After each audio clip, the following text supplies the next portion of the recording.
நான் அனைவரும் காணக்கூடிய ஒருவன். சத்தியம் என்னும் பரமார்த்த பொருளில் நிலை பெறுவன். ஜோதிட சாஸ்திரங்களில் நவ கிரகங்களுக்கு முதல்வன் நான். அதனால் நானே 9 கிரகங்களுக்கும் அரசனாவேன். அது மட்டுமா, நான் மனித உடலில் கண்களாக இருப்பவன். நான் வெப்பத்தை தருபவன், ஒளிகளின் தலைவன். நான் 7 குதிரைகளில் பவனி வருபவன்.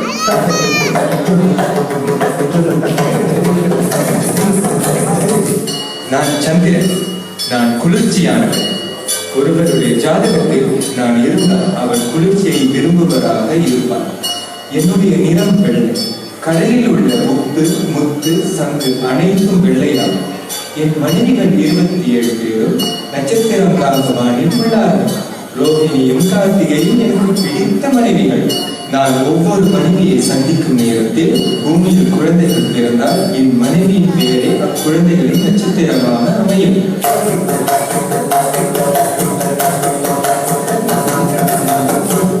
ஏன் பேசுவாய்?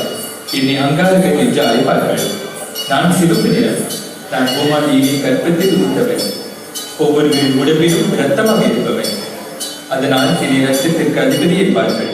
ஒருவருக்கு ஜாதகத்தில் பலன் இருந்தால் அவர் வலிமை பொருந்தியவராக இருப்பார். நான் சூரியனுக்கு 4வது வட்டத்தில் 14 கோடியே 10 லட்சம் மைல் தொலைவில் சுற்றி வருவேன்.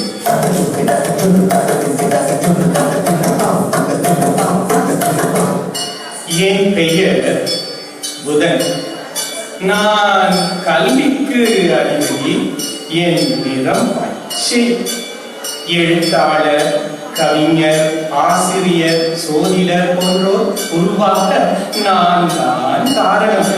நான் ஆளித்தன்மையுள்ள கிரகம்.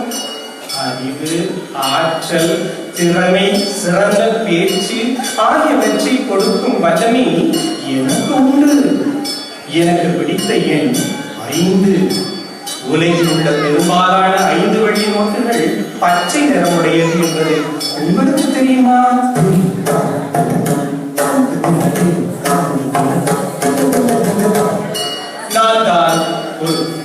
நான் நல்ல கண்களை கொண்டவன்.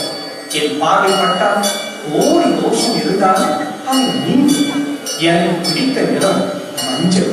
நான் தங்கத்திற்கு அதிபதி. ஒரு நாட்டின் வளமே தங்கத்தை மையமாக கொண்டுதான் அமையும். நான் வருடத்திற்கு